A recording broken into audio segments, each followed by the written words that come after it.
ప్రొద్దుటూరు నియోజకవర్గంలో ప్రజల చేత చిత్కరించబడి ప్రజల చేత శాశ్వతంగా రాజకీయ సమాధి కట్టబడినటువంటి రాచమల్లు శివప్రసాద్ రెడ్డి గారికి, మాజీ ఎమ్మెల్యే గారికి మతి భ్రమించి ఆయన ఏం మాట్లాడతాడో, ఆయన ఏ రోజు ఏం మాట్లాడతాడో, అతను రాష్ట్రంలో హైలైట్ అయిన వ్యక్తి. తన చెప్పుతో తాను కొట్టుకోవడము, తన మాటలతో ఎప్పుడు కూడా ఏదో ఒక సెన్సేషను మనం మాట్లాడితే కనుక మనల్ని రాచమల్లు ప్రసాద్ రెడ్డి అనే ఒక వ్యక్తి ఇంకా నిజంగా బతికినాడు, రాచమల్లు ప్రసాద్ రెడ్డి రాజకీయంగా ఉన్నాడని ఉనికి కోసం ఆయన మాట్లాడుతున్నాడు. నేను రాచమల్లు ప్రసాద్ రెడ్డి గారిని ఒక క్వశ్చన్ అడగదలుచుకున్నాను. నువ్వు సూటిగా ఆన్సర్ చెప్పు, దొంగతీరుడు మాటలొద్దు, నువ్వు హేళనగా మాట్లాడే మాటలొద్దు, స్ట్రైట్ ఫార్వర్డ్గా పొద్దుటూరు ప్రజల తరపున నిన్ను ఒక క్వశ్చన్ అడుగుతున్నా. మొన్న కడపలో మీటింగ్ జరిగింది మీ పార్టీకి సంబంధించి, మళ్ళీ నిన్న పొద్దుటూరులో ఏందో మీటింగ్ పెట్టాము. మీ పార్టీ మీటింగ్ నువ్వు పెట్టుకున్నావు. దాంట్లో పొద్దునూకులు ఒక మాట మాట్లాడుతున్నావు. నేను పగ కోసమే బతికిండా,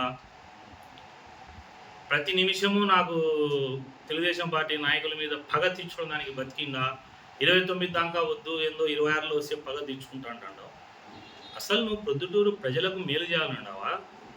పగలు పెంచుకొని ఫ్యాక్షన్లు, మర్డర్లు, రౌడీజము, దోపిడీలు ఇవి చేయాలంటావా? నువ్వు ఎందుకు ఓడిపోయినావో ఆలోచన చేసుకో. మాటికి ఇది ప్రజాస్వామ్యం. పగ ఎందుకు స్వామి నీకు? ప్రేమించే ఆ ప్రజల్ని. నీకు కూడా చెప్తానా, నువ్వు మనుషుల్ని ప్రజల్ని ఫస్ట్ ప్రేమించడం నేర్చుకో. ఎందుకు నీకు పగ? మాటికి నేను 24 గంటలు తెలుగుదేశం పార్టీ నాయకులు నాకు గుర్తొస్తున్నారు, అన్నం చూసినా కూడా నాకు పగ గుర్తొస్తుంది అంటావు. సైకలాజికల్గా డిస్టర్బ్ అయినావా? నీకేమన్నా మానసికంగా వ్యాధి వచ్చిందా? అసలు డాక్టర్ కన్నా చూపించుకో. మాటికి పగ పగ పగ అంటావు. నీ మాదిరి నేను కన్నా పగ పెంచుకుంటే ఒక్క క్వశ్చన్కి ఆన్సర్ చెప్పు. నేను కూడా నీ మీద పగ పెంచుకుంటే ఈరోజు నేను అధికార పార్టీలో ఉన్నా.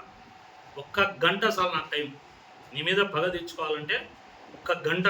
నువ్వు 4.5 సంవత్సరాలు నన్ను వేధించిన దానికి, నా కుటుంబాన్ని మాట్లాడినావు, నన్ను వ్యక్తిగతంగా మాట్లాడినావు, నా పైన రాళ్ళు వేయించినావు, మా ఇంటి పైన దాడి చేయించినావు, నా మీద అక్రమంగా కేసు పెట్టి జైల్లో పెట్టించినావు, నా మీద 16-17 కేసులు రిజిస్టర్ చేయించినావు.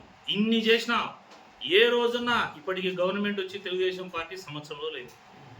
పగ అనే పదం నా నోట్ల నుంచి వచ్చిందా? ఏ రోజన్నా నీ పైన పగ తెచ్చుకునే చర్య నేను చేసినానా? ఎందుకు చేయలేదంటే రాచమల్లు ప్రసాద్ రెడ్డి ఒకటి గుర్తుపెట్టుకో. నువ్వు కత్తిని నమ్ముకుంటాడావు, నేను ప్రజల ప్రేమను నమ్ముకుంటాడా. ఈరోజు నాకు తెలుగుదేశం పార్టీలో నేను పోటీ చేసే అవకాశం లేకపోయినా కూడా, నాకు పార్టీ అవకాశం ఇవ్వకపోయినా కూడా, నేను పదే పదే ముఖ్యమంత్రి గారి దగ్గరికి, లోకేష్ గారి దగ్గరికి పోయి ప్రొద్దుటూరు నియోజకవర్గ ప్రజలకు ఏం కావాలని అడుగుతున్నా. నువ్వు పొద్దున్న లేచిన నుంచి పగ పగ పగ, మా తెలుగుదేశం పార్టీ నాయకులు మా మీద ఏం, నీకు ఎందుకు పగ?